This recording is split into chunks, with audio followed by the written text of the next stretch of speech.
ಯಜಮಾನ್ರೆ ನಮ್ಮ ಗಂಧರಾರಿಯನ್ನು ಶಿವರಾಜಪ್ಪರು ಬಿಡಿಸಿಕೊಂಡು ಬಂದ್ರೆ ನೋಡ್ರಿ.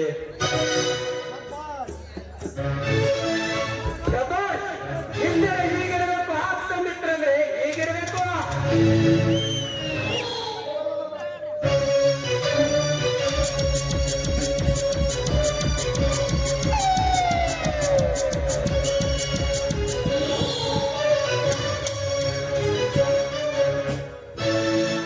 ನಮಸ್ಕಾರ ಪ್ರೇಮರಾಜ್ ಅವರಿಗೆ. ನಮಸ್ಕಾರ ಮಾಡಬೇಕಿರೋದು ನೀವಲ್ಲ, ನಾನು. ಅಂತೂ ನನ್ನ ಮೊದಲನೇ ಪರಿಚಯಕ್ಕೆ ವೀರರಂದ್ರೆ ನೀವೇ. ಕೆಲಸ ನೋಡ್ರೆ, ನೀವು ನನ್ನ ನಂಬಿದ ಮೇಲೆ ಇದಕ್ಕಿಂತ ದೊಡ್ಡ ಒಂದು ಕೆಲಸ ಶಿಟಿಗೆ ಹೊಡೆಯೋದ್ರಲ್ಲಿ ಮುಗಿಸುವ ಸಾಮರ್ಥ್ಯ ಈ ಶಿವರಾಜಿನಲ್ಲಿದೆ. ನೀವು ಯಾವುದಕ್ಕೂ ತಲೆ ಕೆಡಿಸಿಕೊಳ್ಬೇಡಿ. ನಿಮ್ಮ ಎಲ್ಲ ಕೆಲಸವನ್ನು ಸರಿಪಡಿಸಿಕೊಂಡು ನಾನು ಹೋಗ್ತೇನೆ. ತಾವು ನಿಶ್ಚಿಂತೆಯಿಂದ ಇದೆ.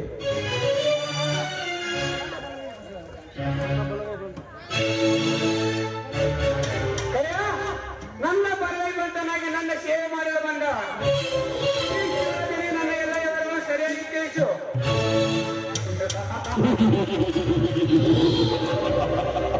ಮತ್ತೊಬ್ಬರಿಂದ ತಿಳಿದುಕೊಳ್ಳುವಷ್ಟು ಮೂರ್ಖನಲ್ಲ ಈ ಶಿವರಾಜ್. ಇಲ್ಲಿಗೆ ಬರುವ ಮುಂಚೆ ಎಲ್ಲ ವಿಷಯವನ್ನು ತಿಳಿದುಕೊಂಡೇ ಬಂದಿದ್ದೇನೆ.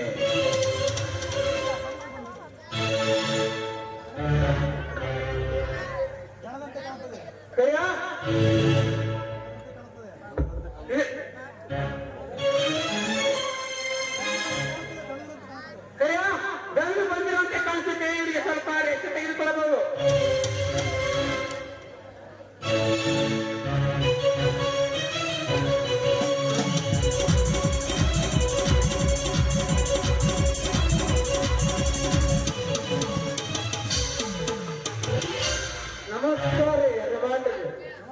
ನಮಸ್ಕಾರ ಚಮತ್ಕಾರ. ಆಮೇಲೆ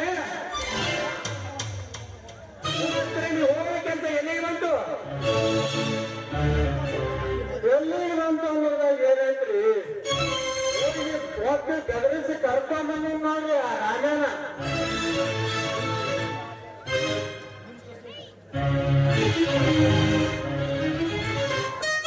ನಮಸ್ಕಾರ ಶ್ರೀಮಂತರಿಗೆ. ಏನೋ ತಮ್ಮ ಮೂವತ್ತು ಕಡೆಯಿಂದ ಬರ ಹೇಳಿದ್ರಂತೆ. ಬಾ ಕೇಳಿದ್ರು ತಮ್ಮ, ಬಾ ಕೇಳಿದ್ರೆ ನಮ್ಮ ವ್ಯವಹಾರ ಹೇಗೆ ನಡೀಬೇಕು? ಶ್ರೀಮಂತರೇ, ನಮ್ಮ ತಂದೆ ಮಾಡಿದ ಸಾಲದ ಬಗ್ಗೆ ತಮ್ಮ ಗುಮಾಸ್ತರು ಎಲ್ಲ ವಿವರಿಸಿ ಹೇಳಿದರು.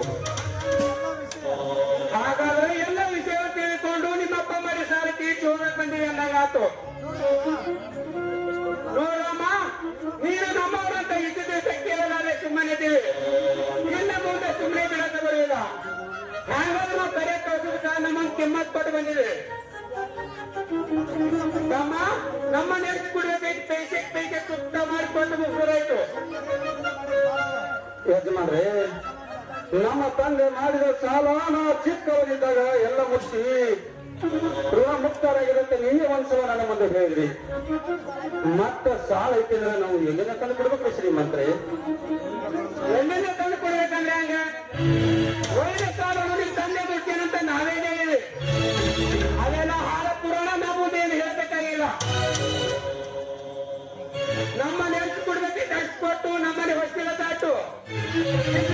ಪರಿಣಾಮ ನೇತಾಕಿಲ್ಲ ತಿಳಿಕೋ. ಯಜಮಾನ್ರೆ, ತಾವು ಆಡಿದ ಮಾತು ಚೆನ್ನಾಗಿ ತಿಳಿತು. ನಮ್ಮಂತ ಬಡವರು ಅಲ್ಪರು ತಮ್ಮ ಮುಂದೆ ಜೀವಿಸಬಾರದೆಂದು. ಅದಕ್ಕಂದೇ ನಮ್ಮ ತಂದೆಯವರಿಗೆ ನಾನು ಹೇಳಿದೆ, ಅಪ್ಪ ಇದರಲ್ಲಿ ಏನೋ ಮೋಕ್ಷ ಇದೆ ಅಂತ. ಆಗ ನಮ್ಮ ತಂದೆಯವರು ಹೇಳಿದ್ರು, ತಲೆ ಮೇಲದ ಮಾಸ ಹಾರದವನೇನು ನಿನಗೇನು ತಿಳಿದಲ್ಲ, ಸುಮ್ಮನಿರು ಅಂತ ಹೇಳಿದ್ರು. ನೋಡಿ ಶ್ರೀಮಂತರೇ, ನಮ್ಮ ತಂದೆ ಮಾಡುದು ಸಾಲು ಇನ್ನೂ ಏನಾದ್ರು ಉಳಿದ್ರೆ ಅದು ಹೇಳಿಕೊಡ್ರಿ.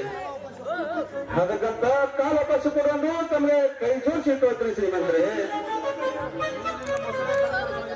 ಈ ನಿನ್ನ ಮಸಳೆ ಕಂಡು ನನ್ನ ಮುಂದೆ ತೋರಿಸಬೇಡ. ಏನಾದ್ರೂ ಕೂಡ ತೋರ ವಿಷಯಕ್ಕೆ ಬಾ. ಶ್ರೀಮಂತರೇ, ಏನಾದ್ರೂ ಉಳಿದ್ರಿ ಹೇಳಿ ಬರ್ರಿ. ಮತ್ತೆ ಇವರ ಸಾಲ ಬಂಬತ್ತು ಹೇಳ್ತೈತೆಂದು ಸರಾಸರಿಗೆ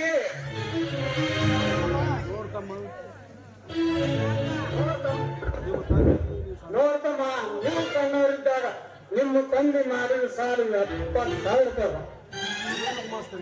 ಇದು ಏನು ಗುಮ್ಮಸ್ತಾರೆ? ಹೇಳೋ ತನಕ ತಿಳ್ಕೊಪ್ಪ.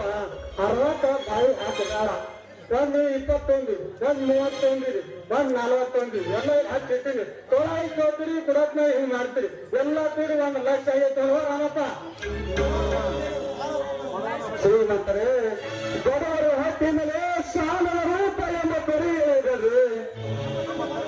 ನಮ್ಮ ತಂದೆ ಮಾಡಿದ ಸಾಲ ಪೂರ್ತಿ ಮುಗಿಸಿ ಋಣಮುಕ್ತರಾಗಿದ್ದೀನಿ. ಮತ್ತೆ ಸಾಲ ಇಟ್ಟಿದ್ರೆ ಎಲ್ಲಿಂದ ತಂದು ಕೊಡ್ಬೇಕ್ರಿ? ಎಲ್ಲಿಂದ ತಂದು ಕೊಡ್ಬೇಕಂದ್ರೆ ಇದ್ದ ಮನಿ ಮಾಡಿ ಸಾಲ ಮಾಡಿ ತಂದೆ ಬರೀ ಸಾಲನು ತೀರಿಸಿ ಋಣಮುಕ್ತನಾಗಬೇಕು. ಇದಕ್ಕೆ ಸಾಲ ಇದ್ದರೆ ನಿತ್ಯ 1 ಎಕರೆ ಜಮೀನನ್ನು ಒತ್ತಾಗಿ ಸಾಲ ತೀರಿಸಬೇಕು. ಇವು ಎರಡು ಬೇಕಂದ್ರೆ ಇದ್ದ ನೀನು ಹೆಂಡತಿ ಸೆರೆ ಹಾಕಲು ಹೇಳಬೇಕು. ಸೋಕರ ಬಾಯಿ ಬೀರು ಮಾತನಾಡು. ಶ್ರೀಮಂತರಂದು ಸುಮ್ಮನೆ ಇದ್ದಾರೆ, ಇಲ್ಲಿವರೆಗೆ ಸಹನೆ ಇದ್ದರೆ ತಾವಾಡಿದ ಮಾತನ್ನು ಹಂಚಿಕೊಂಡು ಸುಮ್ಮನಿದ್ದಾರೆ. ನನ್ನ ಜನತೆ ಶೀಲದ ಬಗ್ಗೆ ಮಾತನಾಡ್ತೇನೋ ನಿನ್ನನ್ನು ಸುಮ್ಮನೆ ಬಿಡುವುದಿಲ್ಲ.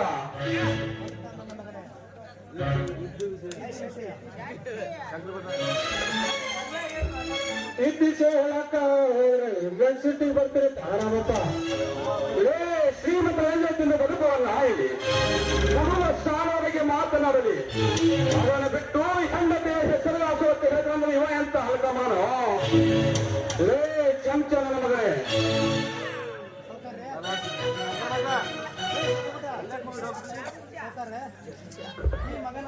ಸೌಕರ್ಯ ಈ ಮಗನ ಹಂಗ ಬಿಡದಾಗಿ ಇವನು ಮೈಯಾಗಿನ ಎಲ್ಲ ಪುಡಿ ಪುಡಿ ಪುಡಿ ಮಾಡಿ ವಿಮಾನದ ಕೂರಿಸಿ ಬಿಡ್ರಿ. ಇಲ್ಲೇ ಲೇ ಗುಮ್ಮಪ್ಪ, ನನ್ನ ಎಲ್ಲ ಪುಡಿ ಮಾಡಕ ನಿಮ್ಮಿಂದ ಸಾಧ್ಯ ಇಲ್ಲ. ಈ ನಿಮ್ಮ ಸೌಕರ್ನಾಗ ಅನ್ಯದ ಹಣ ತಿಂದು ಬೆಳೆದ ಇರಲ್ಲ. ಪವಿತ್ರವಾದ ನನ್ನ ತಾಯಿಯಲ್ಲಿ ಎದುರು ಹಾಲು ಕೊಡುವ ಬೆಳೆದ ದೇಹ ನಿಮ್ಮನ್ನು ಸುಮ್ಮನೆ ಬರುವುದಿಲ್ಲ.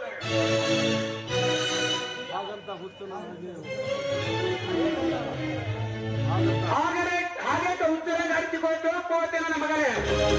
ನಮ್ಮ ಗೋಳಿಗೆ ಬಂದಿರಿ ಭೇಟಿಯನ್ನು ನಾವು ಹಾಗೆ ಕಳಿಸೋದಿಲ್ಲ. ನಮ್ಮ ಕೈ ರುಚಿ ಏನು ತೋರಿಸಬೇಕು ತೋರಿಸ್ತೀವಿ. ಲೇ ಸೌಕರ, ನೀನು ಕೈ ರುಚಿ ತೋರಿಸುವವರೆಗೆ ನಾನು ಸುಮ್ಮನೆ ಕೊಡಲಿಕ್ಕೆ ಹೇಳಿನಲ್ಲ. ನಿಜವಾದ ನೀನು ನಿಮ್ಮಪ್ಪನ ರಕ್ತಕ್ಕೆ ಹುಟ್ಟಿದವನಾಗಿದೆ. ನನ್ನನ್ನು ಆಗ ನಿಮ್ಮ ಗತಿ ಏನಾಗುತ್ತೆ ಗೊತ್ತಾಗುತ್ತೆ.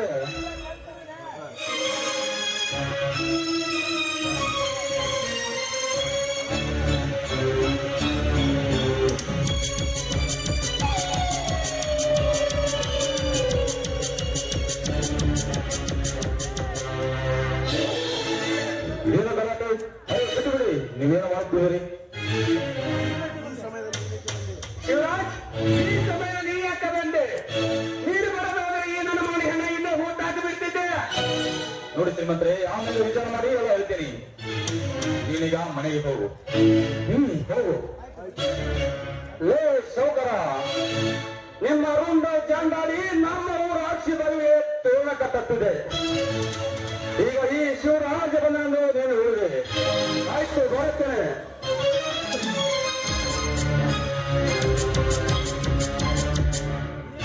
ಶ್ರೀಮಂತರೇ, ತಾವೇ ತಿಳಿದವರು ಈ ರೀತಿ ಮಾತನಾಡದೆ. ಅವನಾಡಿದ ಮಾತು, ತಾವಾಡಿದ ಮಾತು. ನಾನು ಒಳಗೆ ಕುಳಿತುಕೊಂಡು ಎಲ್ಲ ಕೇಳಿಸಿಕೊಂಡಿದ್ದೇನೆ. ಅದಕ್ಕೇನು ಮಾಡಬೇಕೆಂಬುದು ಹೇಳ್ತೇನೆ. ನೀವು ಸಮಾಧಾನದಿಂದ ಒಳಗೆ ನಡೆಯಿರಿ.